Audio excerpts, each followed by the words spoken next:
ஒரு சாதாரண பலூனில் இந்த மாதிரி ஒரு கொஞ்சம் மண்ணை எடுத்து உள்ளே போட்டுங்க. அடுத்து ஒரு சின்ன கல் எடுத்து அது உள்ளே போட்டுக்குங்க. நல்லா உள்ளே போகிற மாதிரி இது பண்ணிக்கோங்க.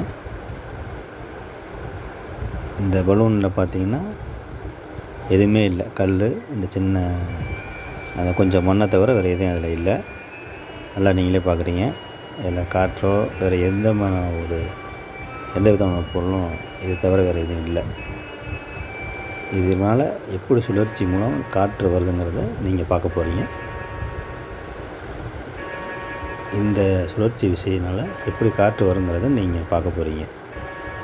கொஞ்சம் நேரம் கழித்து இந்த பலூனை நல்லா சுற்றிக்குங்க. ரொம்ப நேரம் இது மாதிரி பண்ணிகிட்டே இருக்கும் பொழுது இதில் காற்று எப்படி வருது என்று நீங்களே பார்க்குறீங்க. இதுக்கு முக்கியமான விசை சுழற்சி விசை. இந்த விசையினால தான் பூமியிலையும் காற்று உருவானதுன்னு நீங்கள் அறியலாம்.